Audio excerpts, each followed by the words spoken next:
आज की वीडियो में हम बहुत ही बड़े खुलासे करने वाले हैं। आज हम बताएंगे कि क्या रामायण और महाभारत सच है या सिर्फ एक कहानी है। आज हम वो सच बताएंगे जो आप सोच भी नहीं सकते। हमारे देश के ज्यादातर इतिहासकार इन्हें सिर्फ एक मिथ मानते हैं, यानी ये घटनाएं ऐतिहासिक नहीं बल्कि काल्पनिक है। पर क्या ये वास्तव में सच है? मैं साइंस और टेक्नोलॉजी में बहुत ही ज्यादा विश्वास करती हूँ और मैं रामायण और महाभारत को साइंस के दम पर ही सच या झूठ साबित करूंगी। रामायण और महाभारत में ऐसी ऐसी टेक्नोलॉजी का जिक्र किया गया है जिनकी हम कल्पना भी नहीं कर सकते कि क्या ये हजारों साल पहले वास्तव में हो सकती थी।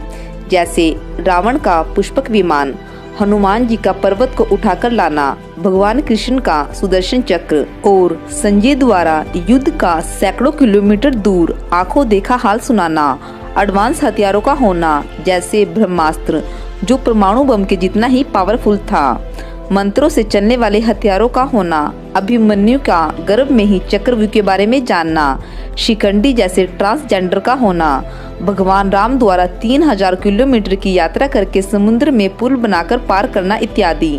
क्या ये सच हजारों साल पहले संभव था? आज हम साइंस के दम पर रामायण और महाभारत की वो सच्चाई बताने वाले हैं जिसे जानकर आपके होश उड़ जाएंगे।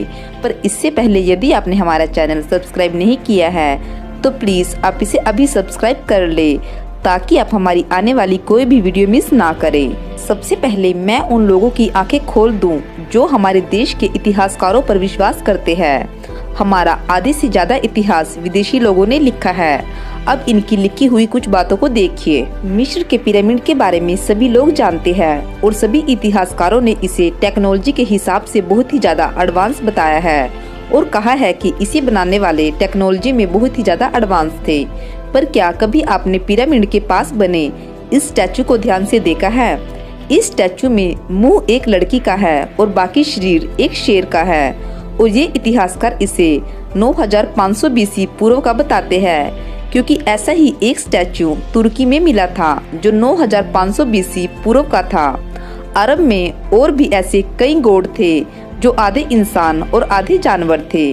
पर इतिहासकारों को इस स्टैचू में कोई मूर्खता दिखाई नहीं देती। पर जब भगवान गणेश की बात आती है तो इन्हें ये सिर्फ एक मजाक लगता है। अब बात करते हैं रामायण और महाभारत की। इन दोनों का सच होना सिर्फ एक ही बात पर डिपेंड करता है कि क्या आज से 4-5 हजार साल पहले हमारे देश में इतनी एडवांस टेक्नोलॉजी थी कि हम पुष्पक विमान जैसी चीजें बना सकते थे।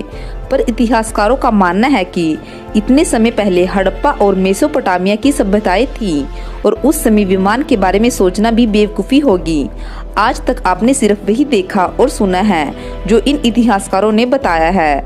पर अब मैं आपको उस भारत के बारे में बताने वाली हूँ जिसकी आप कल्पना भी नहीं कर सकते। आज की साइंस बहुत ही एडवांस है, इसमें कोई शक नहीं।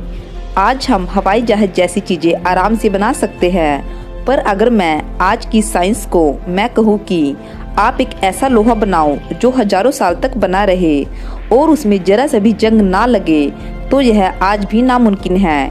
चीन में बने इस लोहे के पुल को देखिए, यह सिर्फ 80 साल में ही खत्म हो गया।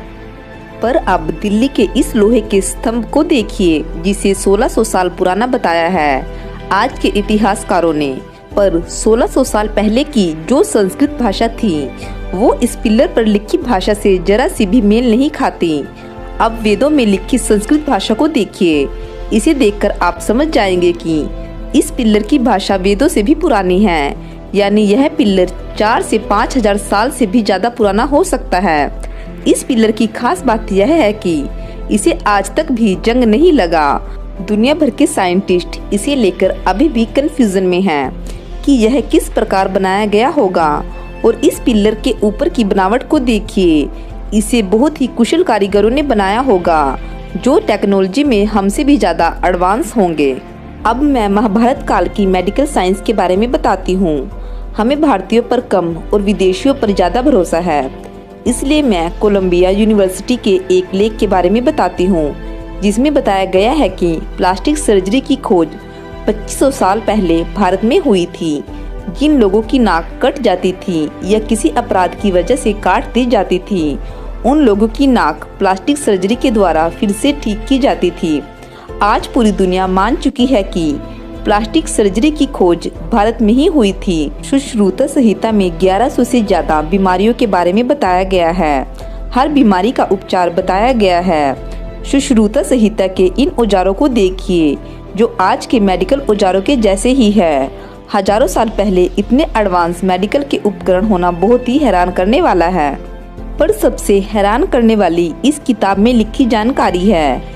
इस किताब के चैप्टर 1 के भाग 5 में देखिए, जिसमें सर्जरी के बारे में बताया गया है। मैं इसका अनुवाद करती हूँ।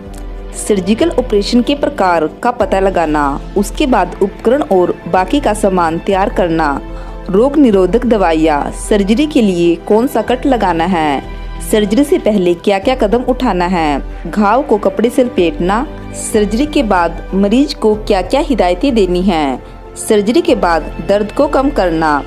इस किताब में सर्जरी के बारे में ऐसा बताया गया है कि जैसे आज की कुशल डॉक्टर करते हैं। अगर आप सभी चैप्टर को ध्यान से पढ़ोगे तो आप विश्वास नहीं कर पाओगे। इतना ज्ञान तो आज के दुनिया के सबसे बड़े डॉक्टर को भी नहीं होगा। आज के डॉक्टर तो 1100 बीमारियों के नाम तक नहीं याद कर सकते। इस किताब में बताया गया है कि सर्जरी के छात्र को मरीज से मिलती जुलती चीजों पर अभ्यास करना चाहिए, जैसे मरा हुआ इंसान, और उसको चीर कर उसके अंगों का अध्ययन करना चाहिए। यह किताब वाकई में हैरान करने वाली है। इस किताब को दुनिया भर की भाषाओं में ट्रांसलेट किया गया है और पूरी दुनिया इसकी कीमत को समझती है। मैं इस किताब पर एक पूरी वीडियो अलग से बनाऊंगी क्योंकि इसने मेरी सोच को हिलाकर रख दिया है। अब आप ही मुझे बताइए कि जो लोग मेडिकल साइंस में आज की मेडिकल साइंस से भी हजारों साल पहले इतने आगे थे, क्या वो दूसरी फील्ड में पीछे हो सकते हैं? रामायण में कहा गया है कि रावण के पास पुष्पक विमान था। यह तभी संभव हो सकता है जब श्रीलंका में एडवांस टेक्नोलॉजी हो। जब मैंने श्रीलंका के बारे में जाना तो मुझे विश्वास नहीं हुआ।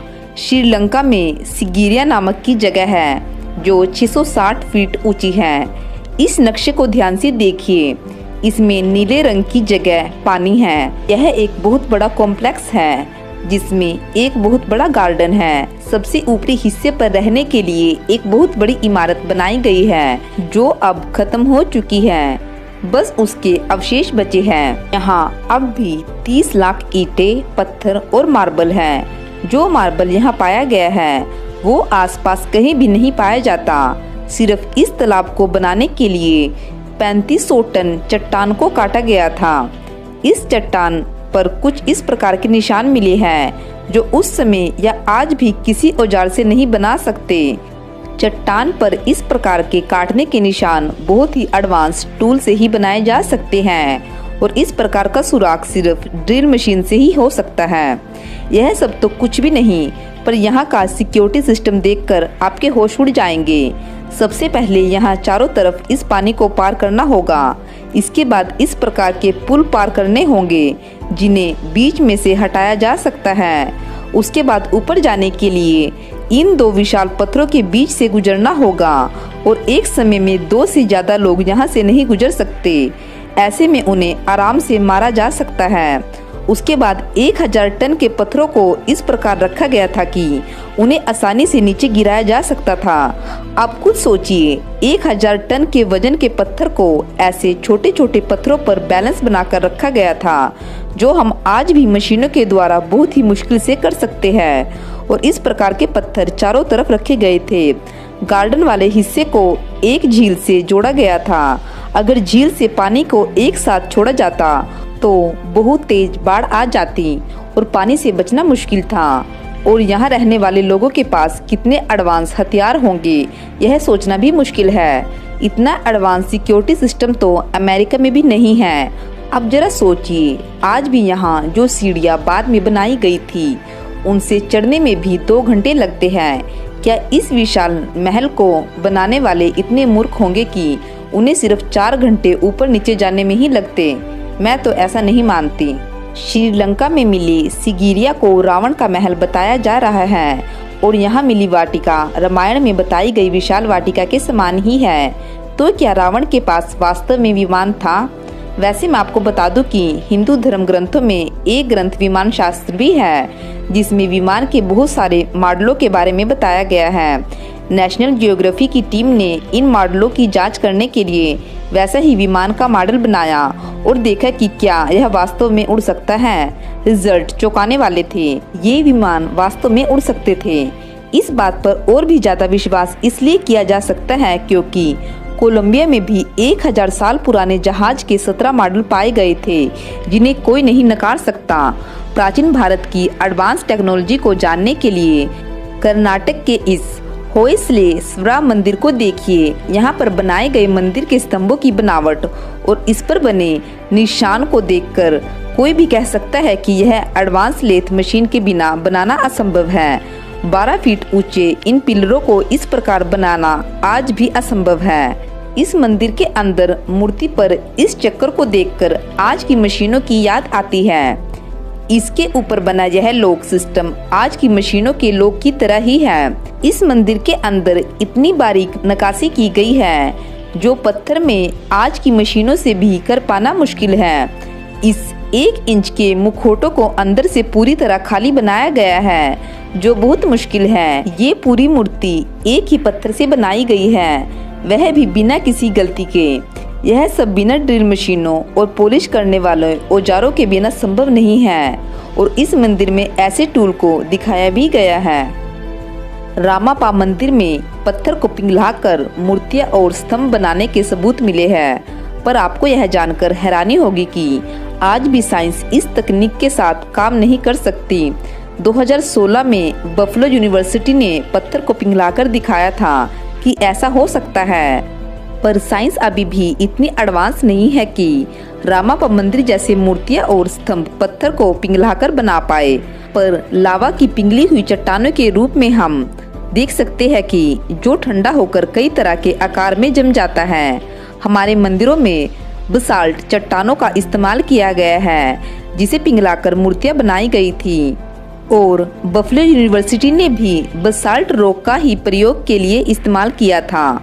मंदिरों में ऐसी चीजें मिली है जो पत्थर को मोड़कर बनाई गई थी, पर पत्थर को मोड़ा नहीं जा सकता।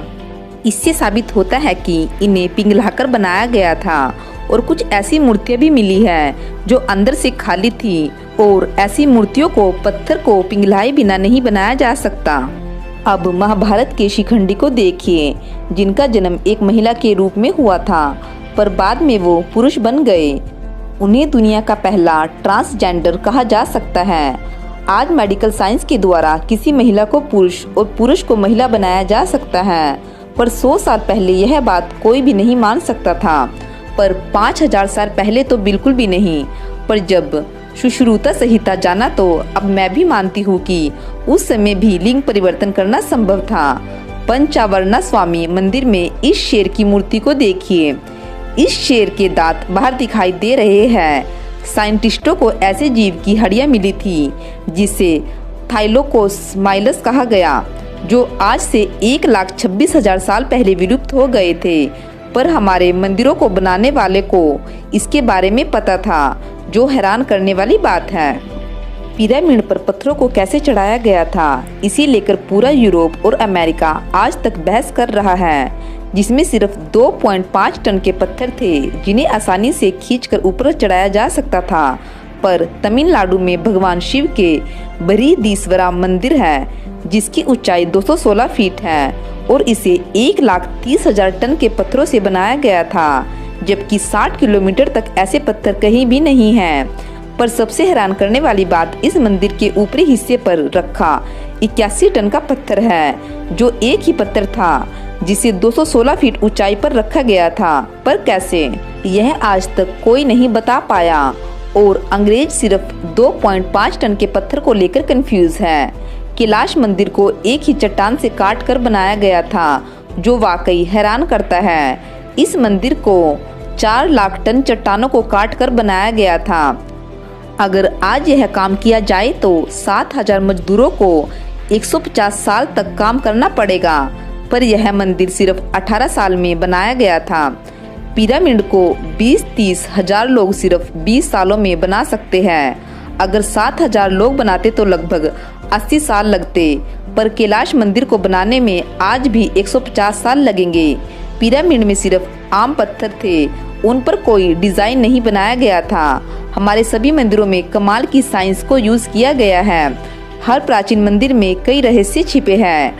आज से भी ज्यादा एडवांस मेडिकल साइंस का होना, मैथ में बहुत एडवांस होना, योगा और मेडिटेशन जैसी एडवांस चीजों का होना, धातु विज्ञान का आज से भी ज्यादा एडवांस होना, यह सब साबित करता है कि प्राचीन भारत वाकई में टेक्नोलॉजी में बहुत ही एडवांस था।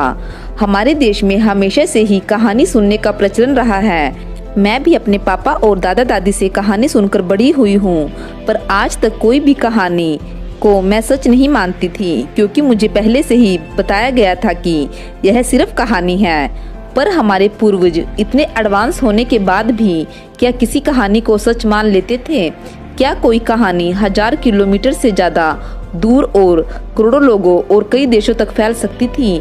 मैं तो ऐसा नहीं मानती। रामायण और महाभारत में सिर्फ कैरेक्टर ही सच नहीं है, बल्कि सभी जगहों के नाम भी सच हैं। उन्हें हिमालय पर्वत से लेकर श्रीलंका तक की बिल्कुल सही जानकारी थी। यह कोई इत्तेफाक नहीं हो सकता। जिन लोगों के पास इतनी एडवांस साइंस थी, उनके हथियार कितने एडवांस होंगे, और इतने एडवांस लोग आखिर कहां गायब हो गए? क्यों हड़प्पा और मेसोपोटामिया जैसी सभ्यताओं का विनाश हो गया? क्या यह साबित नहीं करता कि महाभारत युद्ध में बहुत खतरनाक हथियारों का प्रयोग हो सकता है? जब हमारे देखते देखते 2 बार विश्व युद्ध हो सकता है, तो ऐसा हजारों साल पहले क्यों नहीं हो सकता? इस वीडियो के पार्ट 2 में हम और भी बहुत बड़े खुलासे करने वाले हैं, जो सिर्फ रामायण और महाभारत से जुड़े होंगे। हम सभी भारतीयों को अपने प्राचीन इतिहास और अपने पूर्वजों पर गर्व होना चाहिए। अंग्रेजों ने हमें आपस में लड़वाया है और द्रविड़ और आर्यन के नाम पर बांटा है। मैं यह भी साबित करने वाली हूँ कि यह सब कितना बड़ा झूठ था। अजंता और एलोरा की गुफाओं में जैन, बौद्ध और हिंदू धर्म के मंदिर एक ही जगह है। हमारे देश में सबसे ज्यादा धार्मिक आजादी रही है, और नालंदा विश्वविद्यालय में बौद्ध धर्म के साथ साथ सभी धर्मों की किताबें पढ़ाई जाती थी। यहाँ के टीचर पंडित हुआ करते थे, वेदों का ज्ञान दिया जाता था, और साइंस के साथ साथ 20 से ज्यादा विषयों पर हजारों किताबें थी। क्या यह भारत की महानता को नहीं दर्शाता? गोरे अंग्रेजों ने काले अंग्रेजों को गुलाम बनाया। मुसलमानों ने शिया सुन्नी के नाम पर लाखों लोगों को मारा और आज भी मार रहे हैं। फिर भी ये धर्म के नाम पर एक हो जाते हैं। पर हमारे देश के लोगों का ब्रेन वॉश किया जा रहा है। पर जिस प्रकार प्राचीन भारत सबसे आगे था, इतिहास फिर भी यही दोहराने वाला है, और पश्चिम के लोग भी इसे मान रहे हैं कि भारत बहुत ही आगे जाएगा। जब भारत के पास एडवांस टेक्नोलॉजी भी थी, तब भी पूरी दुनिया में भारत का डंका बजता था और पूरी दुनिया हमारे देश को फॉलो करती थी।